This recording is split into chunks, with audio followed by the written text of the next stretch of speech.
वत्सल भगवान की जय।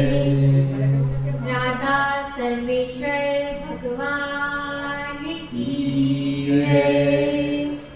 गिरिराज महाराज की जय। वृंदावन बिहारी लाल की जय। पूज्य सद्गुरुदेव भगवान की जय। जय जय श्री राधे श्याम।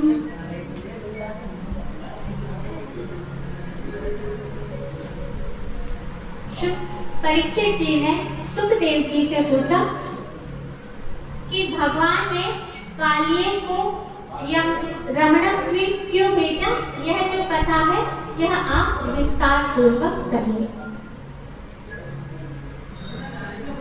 तब सुखदेव जी कहते हैं, विलोक्यम दूषिताम कृष्णम कृष्ण कृष्ण ही ना वेदो। भगवान ने कहा, सुखदेव जी कहते हैं कि जब भगवान ने देखा कि अब इस कालिए ने यमुना जी को दूषित कर दिया है, तब भगवान श्री कृष्ण ने यमुना जी को शुद्ध करना चाहा। और ऐसा सोचकर भगवान कदम के पेड़ के ऊपर चढ़ गए और वहीं से ही यमुना जी में छलांग लगा और पहुंचे। तब देखा कि जो कालिया नाग है वह अपनी आंखों से सुनता है। जो नाग होते हैं उनके कान नहीं होते, वह अपनी आंखों से ही सुनते हैं। अब उसे जैसे ही जल में का शब्द सुनाई पड़ा, तब उसे लगा कि मेरे इस निवास स्थान में कौन आ गया। और जैसे ही कालिए ने देखा कि एक सुंदर सा बालक है जिसका नीला नीला रंग है, पीतांबर पहने हुए है, वनमाला पहने हुए है, बड़ा ही मनोहर लग रहा है। अब कालिए की नजर उस बालक पे से हट नहीं रही है, और लेकिन वह क्रोधित भी हो रहा है कि मेरे इस निवास स्थान पर कौन आ गया। अब उस कालिए ने भगवान के मर्म स्थानों पर डसा और भगवान को नागपाश में लपेट लिया। अब जैसे ही जितने भी भगवान के सखा थे, उन्होंने देखा कि भगवान कालिए के पाश में बंध गया है, तब जितने भी ग्वालवाल थे वह सब मूर्छित होकर गिर गए, क्योंकि वह कन्हैया को ही, श्री कृष्ण को ही अपना सर्वस्व मानते थे। और इधर यशोदा मैया को भी नाना प्रकार के अपशकुन होने लगे। अब यशोदा मैया घर से दौड़ी अपने लाला को देखने के लिए, लेकिन जो बलराम जी थे वह समझ गए कि यशोदा मैया कन्हैया के लिए व्याकुल हो रही हैं। लेकिन बलराम जी तो भगवान के ऐश्वर्य को, भगवान के बल को जानते थे। तब उन्होंने यशोदा मैया को ढांढस बंधाया, क्योंकि यशोदा मैया भी यमुना जी में कूदने को तैयार हो गई थी कि मेरा लाला इस यमुना जी में चला गया है। तब बलराम जी ने यशोदा मैया को और सभी ग्वाल वालों को और जितने भी ब्रजवासी थे सभी को रोका, और भगवान ने अपने शरीर को इतना मोटा कर लिया, इतना बढ़ा लिया कि जो कालिया था अब वह भगवान को ज्यादा देर तक बांध कर नहीं रख सका और उसने भगवान को छोड़ दिया। अब भगवान ने कालिए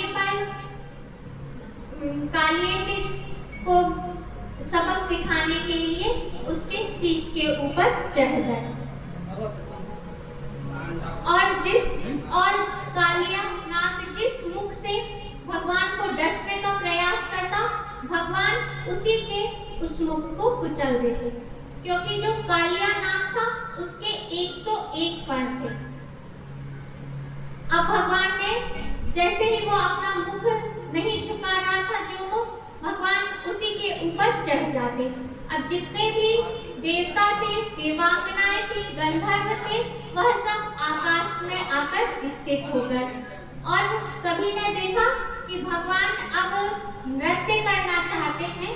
तब जितने भी गंधर्व थे, अप्सराएं थी, देवांगनाएं थी, सभी ने विचित्र प्रकार के वाद्यों को बजाना आरंभ कर दिया और तरह तरह के गीत गाने लगे।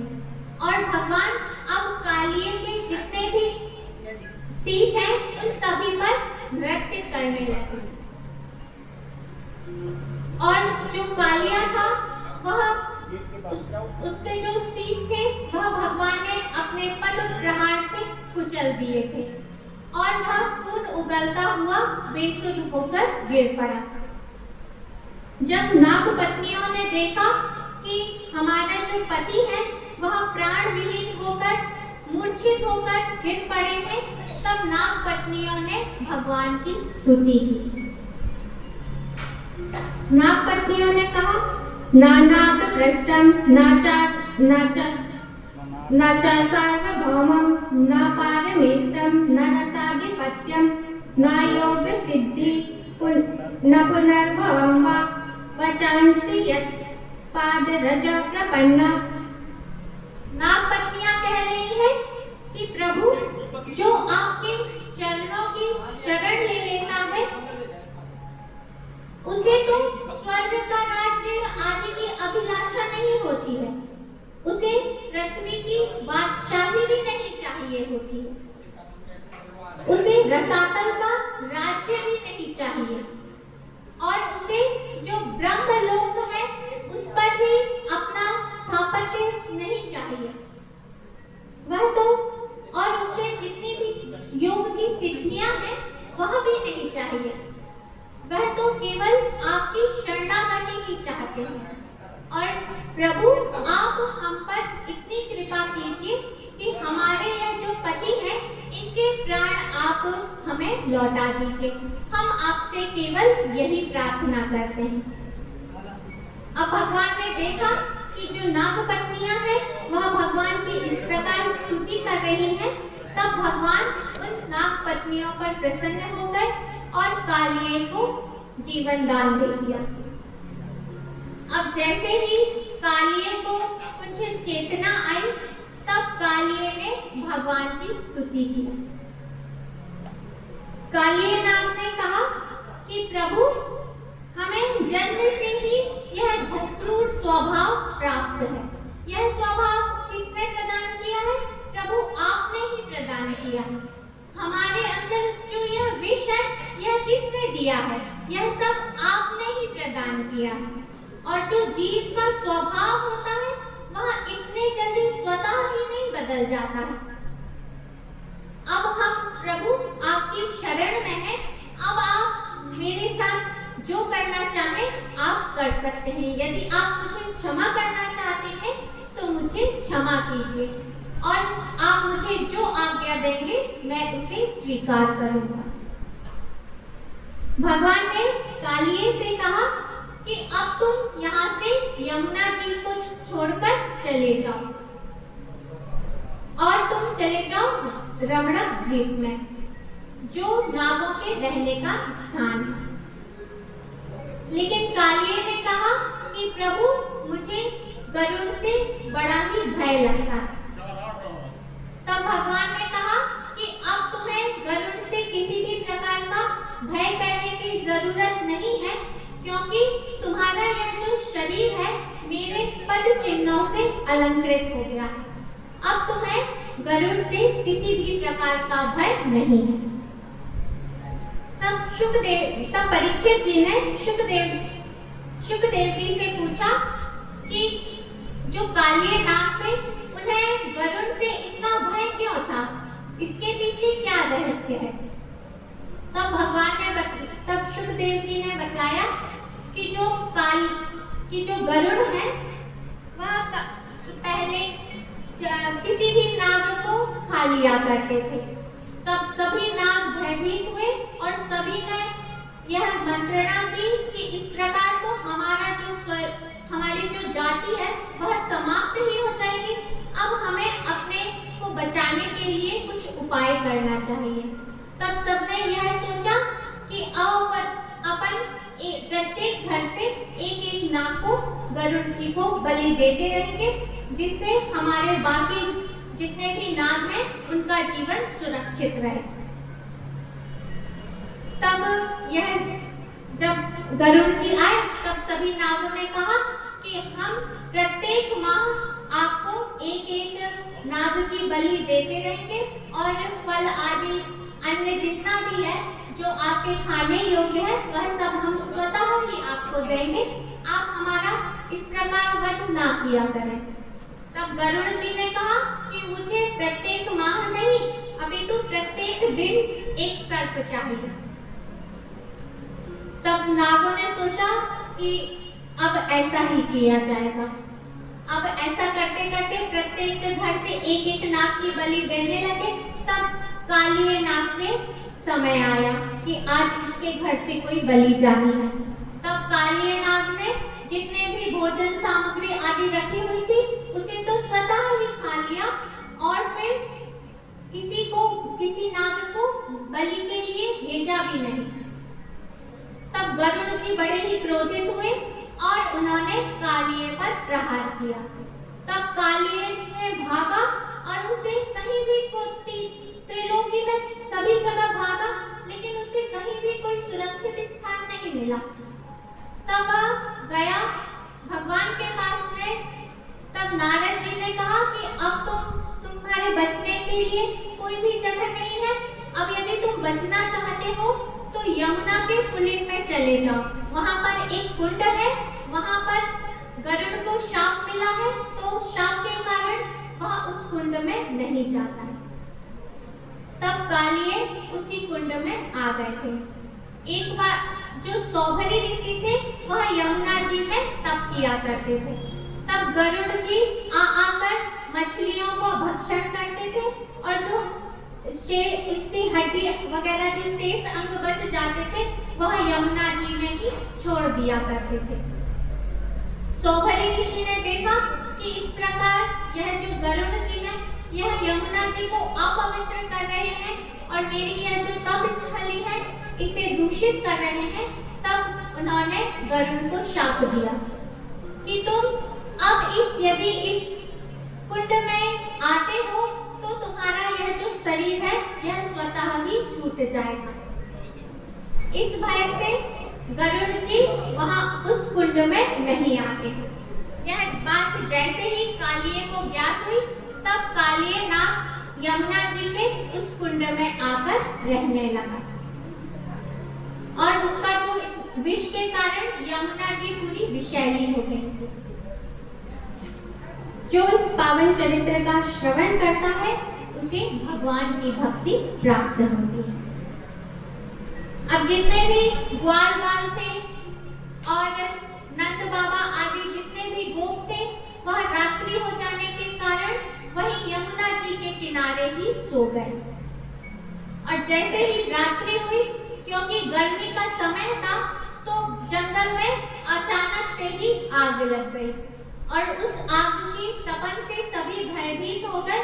तब भगवान ने कहा कि सभी लोग अपनी अपनी आंखें बंद कर लें और मैं सभी को सुरक्षित कर दूंगा।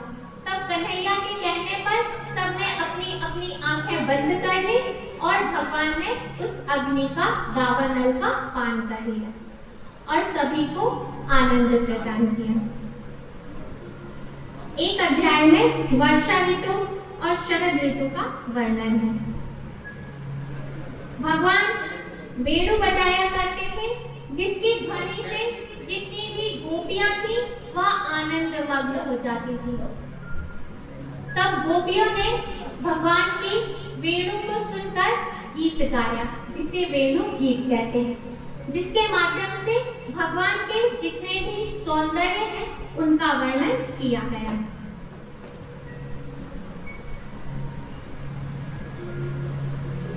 फिर हेमंत ऋतु आई। हेमंते प्रथमे मासी नंद व्रज कुमारिका। हेमंत ऋतु में अगहन के महीने में जितनी भी ब्रज कुमारिकाएं थी वह कात्यायनी का पूजन किया करती थी। सभी प्रातः काल उठकर और एक दूसरी सखियों को पुकार पुकार कर उषा काल में सूर्योदय के पूर्व ही यमुना जी में स्नान के लिए जाया करती थी और भगवान के नामों का, लीलाओं का कीर्तन किया करती थी और बालू की कात्यायनी बनाकर और उनका पूजन किया करती थी और प्रार्थना करती थी, कात्यायनी महामाये महायोगिन्यधीश्वरी नंद गोप सुतम देवी पतिम मे कुरुते नमः। और कात्यायनी जी से पूजन करती थी, हे कात्यायनी, हे महामाये, हे महायोगिनी, जो नंद नंदन है, श्री कृष्ण है, वह हमारे पति बने, हम आपको नमस्कार करती हैं। इस प्रकार कात्यायनी जी का पूजन किया करती थी और उनसे प्रार्थना किया करती थी कि जो नंद नंदन है वह हमारे पति बने। अब एक दिन सभी गोपियां इकट्ठी हुई और रोज की तरह स्नान करने के लिए गई और जल्दी जल्दी सभी ने अपने वस्त्र उतारे और यमुना जी में स्नान करने लगे। तब भगवान वहां पर आए और उन्होंने अकेले ही गोपियों के सारे वस्त्र उठाए और कदम्ब के वृक्ष के ऊपर चढ़ गए और जितने भी ग्वाल वाल थे वह सब हंसने लगे और श्री कृष्ण भी ग्वाल वालों के साथ हंसने लगे। अब गोपियों ने देखा कि हमारे वस्त्र तो कन्हैया लेकर वृक्ष में चढ़ गए हैं। तब जितनी भी गोपियां थी उन्होंने प्रार्थना की कि हे कन्हैया, हे श्री कृष्ण, हमारे वस्त्र हमें लौटा दीजिए, आप हमारे ऊपर दया कीजिए क्योंकि ठंड के कारण हमारा यह जो शरीर है यह कांप रहा है। तब और फिर गोपियों ने कहा, श्याम सुंदर ते दास्या करवा मां तवोदितम। कह रही है गोपियां कि हे श्याम सुंदर, हम आपकी दासी हैं, हम हाथ जोड़कर आपसे प्रार्थना करती हैं, आप जो भी कहेंगे हम वही करेंगे, लेकिन आप हमें हमारे वस्त्र लौटा दीजिए। तब भगवान ने कहा कि गोपियां, तुम मुझे अपनी दासी समझती हो तो तुम ऐसा करो कि जल से बाहर निकलो और अपने अपने वस्त्र ले लो। तब गोपियों ने कहा कि जब हम अभी आप हैं, आपके सामने हम कैसे बाहर आ सकते हैं जल के। तब भगवान ने कहा, जैसे गई थी वैसे ही वापस आ जाओ। तब गोपियों ने कहा कि प्रभु, जब हम लोग अंदर गए थे तब आप यहाँ पर नहीं थे, लेकिन भगवान ने कहा कि मैं सर्वस्व हूँ, मैं सभी जगह विद्यमान हूँ और मैं तुम्हारी अभिलाषा भी जानता हूँ कि तुम कात्यायनी से क्या मांगती हो, तुम जो यह व्रत कर रही हो इसका प्रयोजन क्या है, तुम मुझे पति के रूप में प्राप्त करना चाहती हो, इसलिए तुम लोग मेरी आज्ञा का पालन करो, क्योंकि यह जो तुम व्रत कर रही हो उसमें त्रुटि हो रही है, क्योंकि इस तरह जल में निर्वस्त्र स्नान नहीं करना चाहिए। इससे जो जल के देवता है वरुण और यमुना जी का अपमान हो रहा है, इसके कारण तुम्हारा यह जो व्रत है इसमें त्रुटि हो रही है। तब गोपियों को ज्ञात हुआ कि हमें इस तरह जल में स्नान नहीं करना चाहिए था, यह तो हमसे अवश्य ही अपराध हुआ है और उन्होंने क्षमा याचना मांगी, वरुण देवता से भी क्षमा याचना मांगी। तब भगवान ने उन्हें उनके वस्त्र लौटा दिए और फिर कहा कि आने वाली शरद पूर्णिमा की रात्रि में हम तुम्हारे साथ विहार करेंगे। इस प्रकार भगवान ने सभी गोपियों को आश्वासन दिया, लेकिन जो गोपियां थी भगवान ने उनके वस्त्रों का हरण किया, लेकिन कोई भी गोपी भगवान से रुष्ट नहीं हुई। भगवान ने अपनी मधुर मधुर बातों से सभी गोपियों को मोहित कर दिया और फिर सभी गोपियां अपने अपने घर चली गईं। अब एक बार भगवान श्री कृष्ण गायों को चराते हुए मथुरा के निकट पहुंचे। तब जितने भी गोप ग्वाल थे सभी ने हाथ जोड़कर भगवान कृष्ण और बलराम से प्रार्थना की, राम राम महावीर्य कृष्ण दुष्ट निवारण। सब लोग गोप कह रहे हैं, हे राम, हे बलराम, हे कृष्ण, आप लोगों ने बड़े बड़े दैत्यों का वध किया है, लेकिन एक दैत्य है जो हमें अभी सता रहा है। हमें बड़ी ही भूख लगी है, यह भूख रूपी दैत्य हमें बड़ा ही सता रहा है। अब आप हमारे लिए कुछ भोजन आदि का प्रबंध करें। तब भगवान ने सोचा कि यहाँ पर जो ब्राह्मण हैं उनकी पत्नियां मेरी बड़े दिनों से मेरे दर्शन की अभिलाषा में है, अब उनके ऊपर कृपा करनी चाहिए। ऐसा विचार करके भगवान ने सभी जितने भी सखा थे उनसे कहा कि यहीं पर पास में ही मथुरा के चतुर्वेदी ब्राह्मण हैं, वह स्वर्ग प्राप्ति के लिए एक यज्ञ कर रहे हैं। तुम वहां पर जाओ और उनसे कहना कि श्री कृष्ण और बलराम गौओं को चराते हुए यहाँ पर आए हैं और इस समय उन्हें भूख लगी हुई है, इसलिए आप उन्हें कुछ भोजन सामग्री प्रदान करें। अब जितने भी गोप ग्वाल थे वह सब गए और चतुर्वेदी ब्राह्मण जो यज्ञ आदि कर रहे थे उनके पास जाकर कहा कि इस समय श्री कृष्ण और बलराम जी यहीं पास में ही गौओं को चराने के लिए आए हैं और इस समय उन्हें भूख लगी हुई है और उन्होंने कहा है कि आप लोगों से कुछ अन्न आदि लेकर आए। लेकिन जो ब्राह्मण थे वह यज्ञ आदि कर रहे थे, तब उन्होंने कोई भी उत्तर नहीं दिया। अब जो ग्वाल छोटे बालक थे अब वह बड़े ही उदास होकर वापस पहुंचे कृष्ण के पास में और कन्हैया से कहा कि कन्हैया, गए तो थे हम लोग मांगने के लिए, लेकिन ब्राह्मणों ने कुछ दिया नहीं।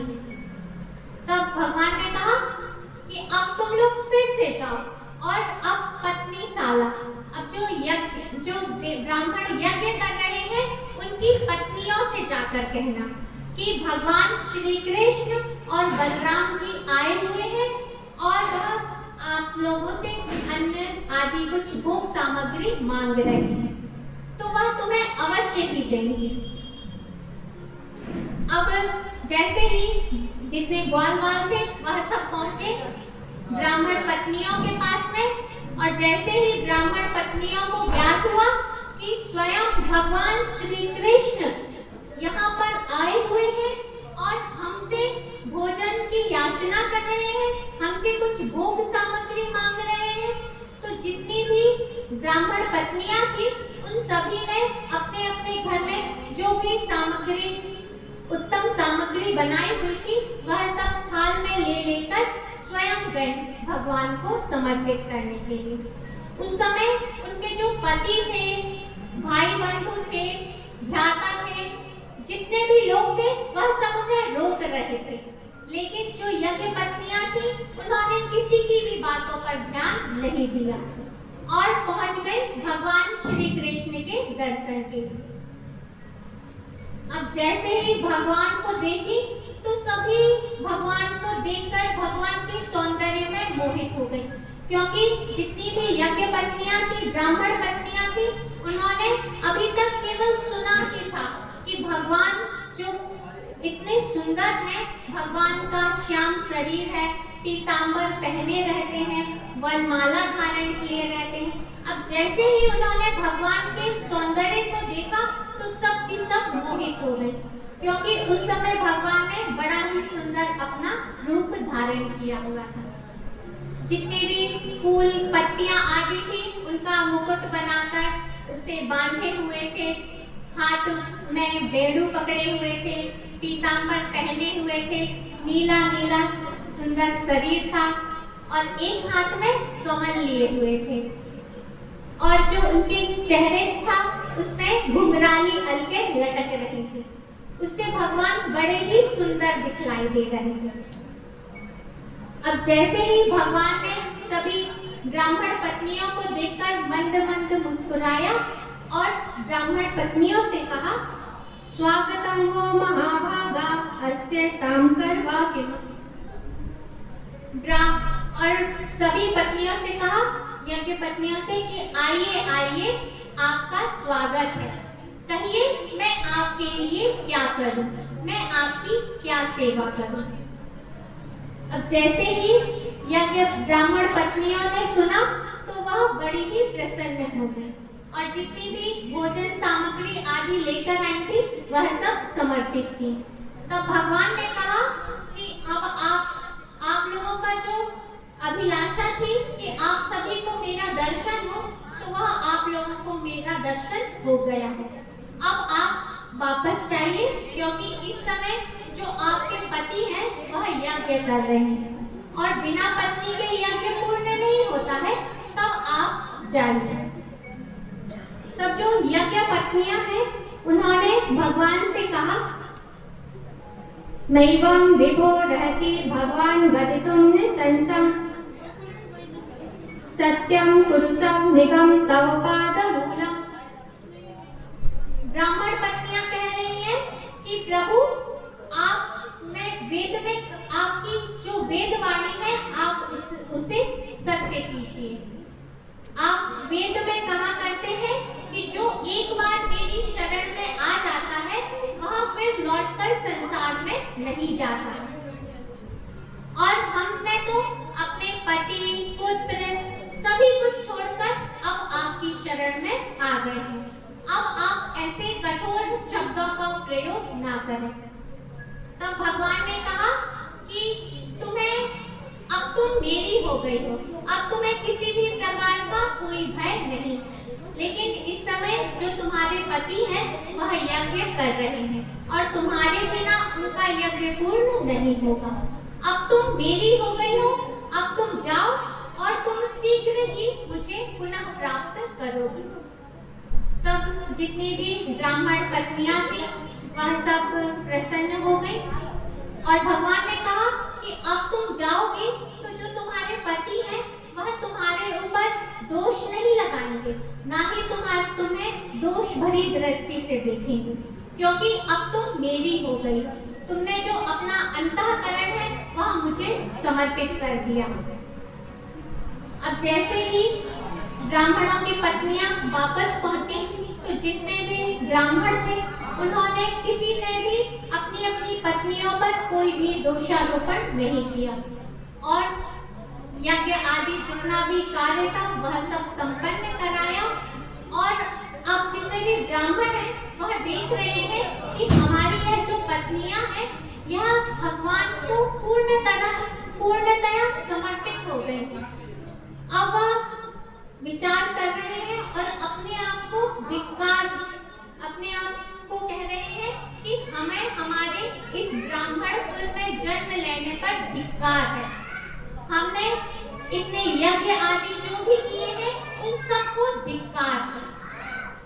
हमने अपने जीवन में जितने भी वेदों का अध्ययन किया है उन सभी को धिक्कार है, क्योंकि यह जो हमने यज्ञ आदि करते हैं यह सब किस लिए करते हैं कि हमें भगवान की प्राप्ति हो।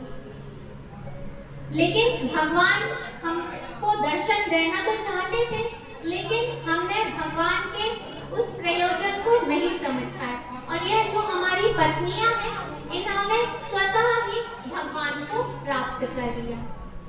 इस प्रकार भगवान अपने जन्म को, अपने ब्राह्मणोचित कर्म को, सभी को धिक्कार करते रहे और वह अंदर से तो चाहते थे कि हमें भगवान का दर्शन हो, लेकिन कंस के डर से कोई भी ब्राह्मण भगवान के दर्शन के लिए नहीं जा सकता।